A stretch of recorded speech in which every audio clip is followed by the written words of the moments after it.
Hi there everybody, it's Verity here from inkybutterfly.wordpress.com. Thank you for joining me today. More card making, and I've picked out this set called A Little Lace. This carried over from last year's catalogue. I didn't buy it straight away, didn't really like it, saw people use it and thought, ooh, that's nice, and I still haven't used it. So I thought I would just quickly show you how to what I do when I open a brand new stamp set, really, and then we'll just have a quick play, see what we can make with it. So when you open a cling set, the stamps are all held on a piece of rubber like so, and you get this sheet which is the cling stickers. I do not use the cling stickers. Just personal preference, I just don't like them. It's not something I get on with, even though it does give you the image on the back. I just don't know, I just don't feel like they add enough for me to bother with adding them onto the back of the stamp. There are other people who show you how to do that, but on the back there's like a release paper which will come off there like that, to reveal the sticky side of that sticker, and then you can place the rubber over the top, and then you will have labels on the back of your stamps. So if that's something you want to do, that is how you would do it. Like I say, it's not something that I feel is necessary. Worked without them for so long. I just go with it. And then, so the stamps are attached by these little sort of bridges of rubber, which are really small. Okay, and you just gently press them apart, and I find if you bring the stamp up and out, you're less likely to cause any damage to the surface of that rubber. So there'll be a few all the way around, and then that just releases like so. Now at the moment this will not stick to a block at all, so what you have to do is just peel away this release paper. This is what you would do if you wanted to add the sticker. You don't add the sticker to this bit, you add it to this grey rubber. So peel away that, add your sticker if you want to, but this foam is clingy in itself and stays on perfectly fine, so you don't have to use those if you do not want to. Okay. I tend to put my focal images towards the bottom and sentiments towards the top in my case, so I just stick them back. So all of these ones, I'm just going to push them up and out, and I tend to just poke them all out and then position them into my case.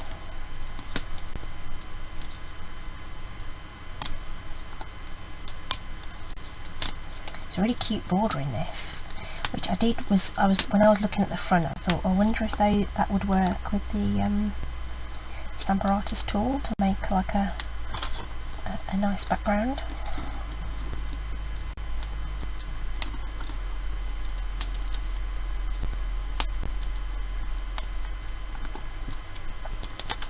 There's a lovely little heart in there as well. And then there's a smaller flower which I think would make a really nice background as well. So this is now rubbish, unless you can think of some ingenious thing to do with it. So I just throw mine away. There isn't. Some people will take off this release paper entirely,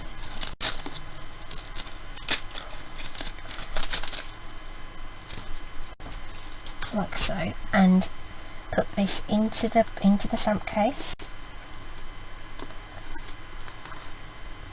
I presume they do it straight though, probably easier to do when there's more stamps in there, to be fair. So that they can then position the stamp back in place, but I just find that a bit faffy. But the advantage of that is that you know if one's missing straight away. Whereas if you're discarding this like I would, The only way to know if you've got any missing is by looking at the front, and it will tell you how many stamps are in the set, which in this case is 10, and then you would just do a bit of a count and see whether you had any missing. Okay.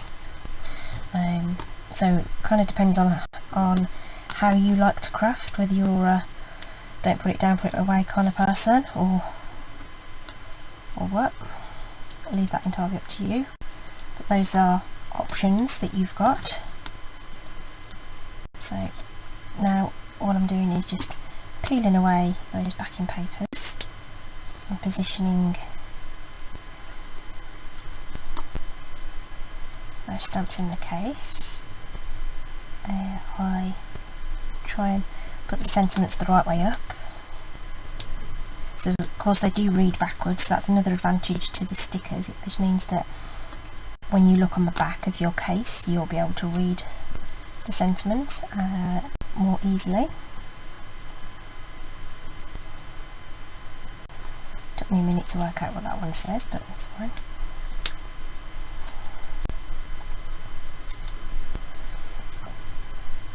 Okay, I like that one. You mean so very much to me. That's nice, isn't it?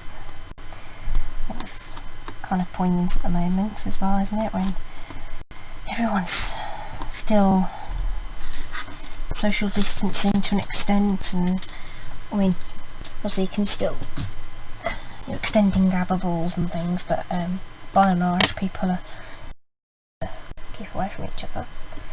So I thought this would be something nice and pretty to pull together quite quickly. So like I say, I think that might work with the Stampin', so we might see how that pans out in another video. This one for backgrounds definitely, but I think we'll just work with the focal image today and see what we end up with. And I thought I'd go vintage sort of style, because lace is very sort of that kind of thing, isn't it? It's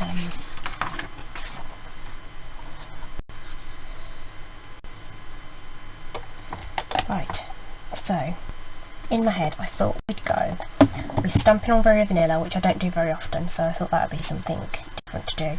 And I've picked out Cinnamon Cider. It's a really nice soft brown, this is. It's definitely grown on me. So I thought we'd do that. I might still trim that down. I might put an early espresso layer in between that, you know.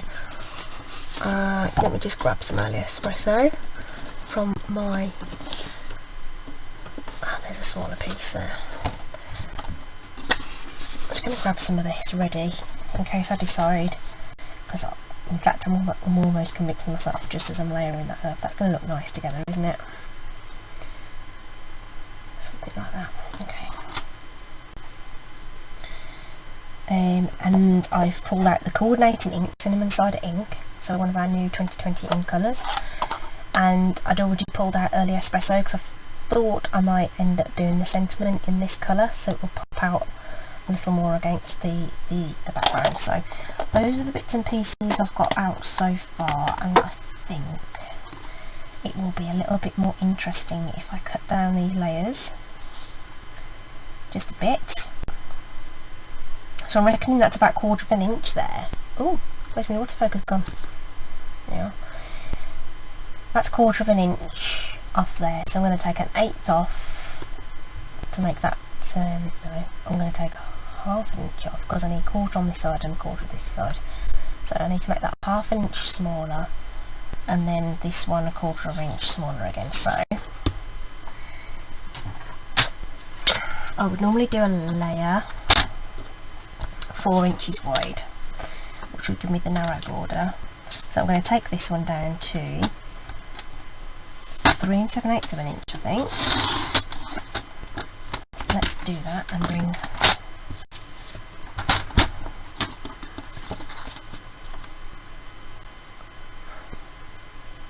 that enough, do you think? Or should we do it a bit more? Maybe a bit more. Let's take it down to 3 3/4. So that, yeah, so I've taken 1/4 of an inch off what the width of that would normally be. I would normally have this at 5 3/4, so I'm going to take 1/4 of an inch off there as well and cut that at 5 1/2. that should give me a nice even border on my card front. Yeah, that's it, that's what I wanted. Okay, but I don't want a skinny border of the early espresso, so I'm going to make this 1/8 smaller. So this was going to be 4 5/8. Yep, 4 5/8.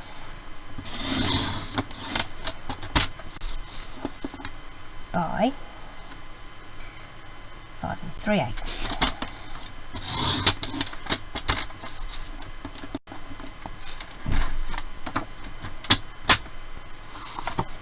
Always double check that we've got that right. There we are. Nice small border around there. Okay, that's great. I wanted to cut down that layer so I didn't end up stamping on something that was then going to get chopped off. Then we'll use cinnamon cider to do the stamping. So we've got this sort of twirly filigree bit there. So I'm wondering if that goes in the corner up there, and then we have another one coming in from the bottom maybe.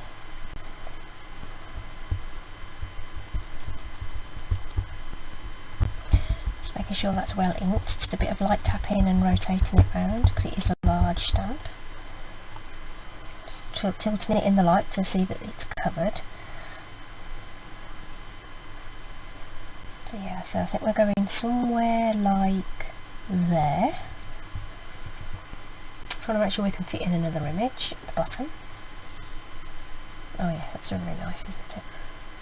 It's really warm brown. It's not yucky at all.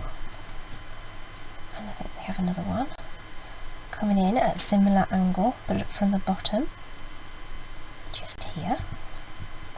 And I think we might even add some detail around the edges. What do you think? Do you think we need any more than that, or do you think we should keep it simple? Should we keep it simple for today and just say that that's it? And we'll have our sentiment across the middle. Let's just leave it as literally the first play with the stamp set. This is often what I do. I just try and make something simple, and then that sometimes influences how I might go forward. So I'm already thinking that could quite easily have just been a single image in the middle with the sentiment sort of running across the bottom, if you know what I mean. Okay, let's put that to one side. Dry build it. What I haven't got is a scrap of Vera Vanilla, so I can get one in my beautiful scrap box that I've got. So many little bits of paper. There. That's probably, that'll do. And I think what we'll do is we'll stamp the sentiment, which we haven't actually chosen yet, but I'm thinking now that we've got this design, I think we want something long to go across the bottom. So just a little note to say hello. I think that's cool, and again appropriate for the times we are in. My favourite block, the H block. H and D are the ones that I use all the time. They seem to fit most sentiments and most of the feature images on stamps, in stamp sets. So if you haven't seen me do this before, I am lining up the stamp on my grid paper and then hovering over it, lining up my block with another line on the grid paper. So theoretically that should be nice and straight. You could, and this is another thing I do, I will get the ink and I'll use this scrap grid paper, and I'm just going to test it by lining up my block on a line and just seeing if that stamps straight on there, and it does. So that's great. So it's only a skinny mini thing, isn't it? Lots of light tapping. Add that to the edge of this card and then we'll trim it down.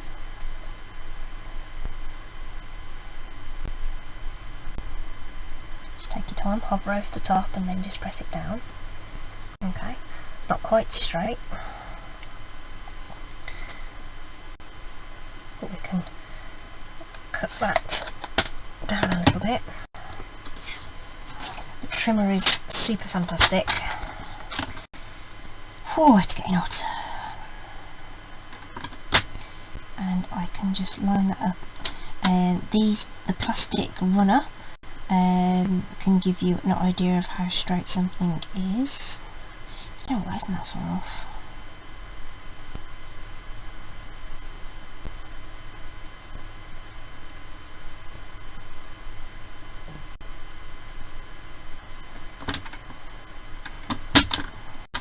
Problem is it's enough to make a difference, if you know what I mean. So just that little teeny tiny piece can come off just like that, and that isn't going to be a problem at all. I'm just going to square off the end because that will now be wonky, and then I can take it back up to the top there, line it up again with that window and cut that down so it's a real skinny mini thing.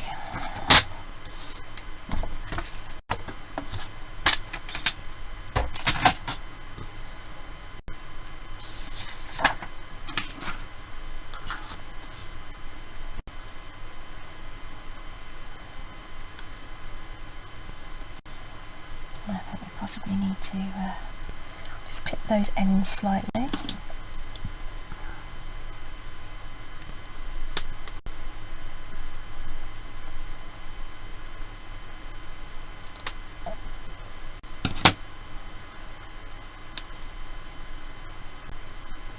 Okay, so that's where I'm thinking we're going with that. And because that is so tiny, I think some ribbon across the middle might not be a bad idea. So I've got some early espresso suede trim, or I've got not crumb cake at all, what is that called? Cinnamon cider. I think the early espresso might be nice. What do you think? It'll add some extra texture and bring out that early espresso a little bit. There's quite a lot of the cinnamon cider already in the design. So how's about that then? We'll cut off a length with the ribbon scissors.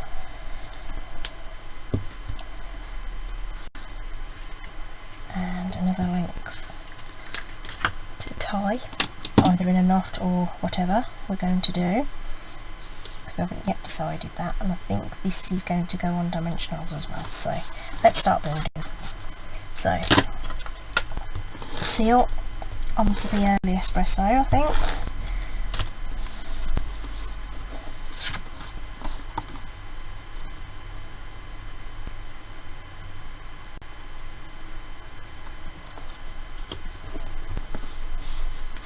And then we'll have some dimensionals. One in each corner, a couple in the middle, not too close to the edge, so then not visible from the side. And before we take those off, I'm going to secure this trim around the front.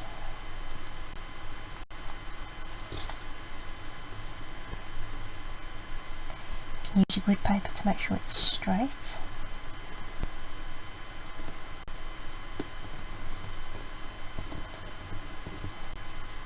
Like so. And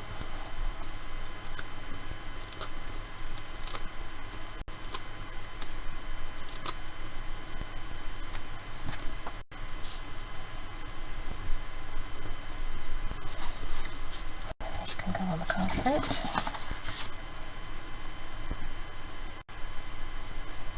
Remember, I've got that larger border than I would have normally. I think that might have gone on a little wonky, but if you don't press on too hard, you do have a moment just to rescue it. I think that's okay now. Just going to reinforce that fold. So that's where we're at the moment. Our little sentiment is super teeny tiny, so will these little edge pieces, yes they will. So I'm going to use some of this edging off my dimensionals.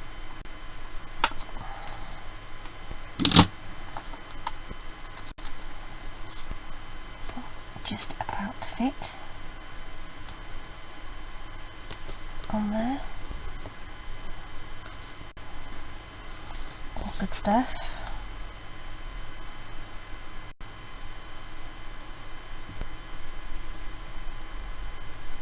It's going to go just off the ribbon there.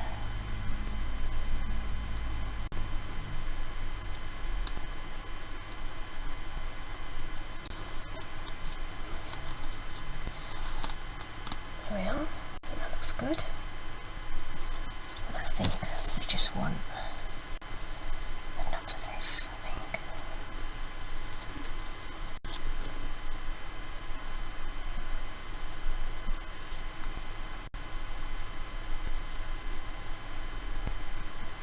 Yeah.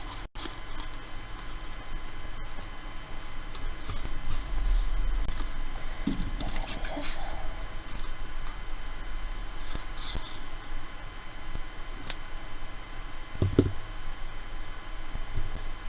Short enough on that, just make them even.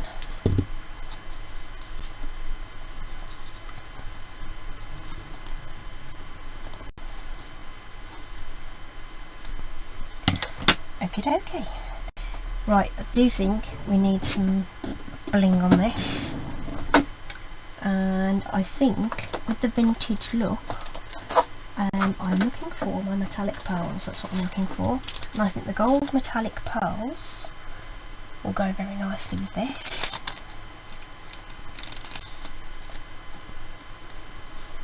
Very nice. And I'm not going to add them to the centres, I'm just going to add them in and around.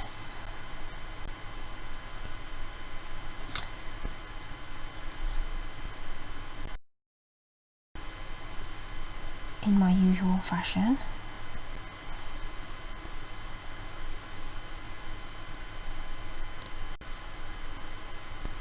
I'm going to use 5. Odd numbers always look better.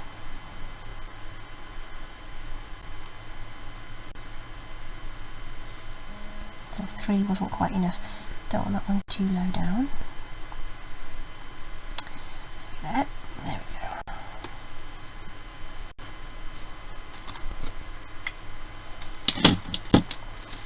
go. Okay, there we are. New set out of the packet, and been able to make something very quickly and easily in like a vintage style.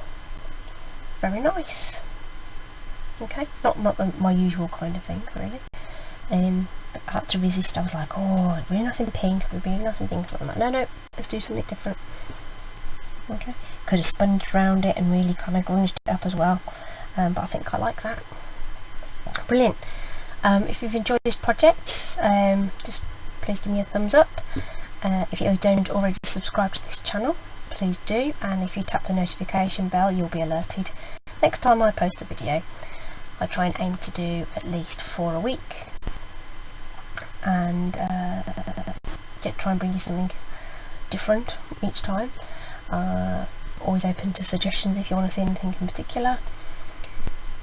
As always, the blog post over on incubusfly.wordpress.com will be linked in the description bar, which will list all the products I've used today. There will also be some direct shop links available there too, so you can add this stamp set straight into your basket. In the meantime, please do take care, stay safe, and I will see you again next time. Take care everybody, bye.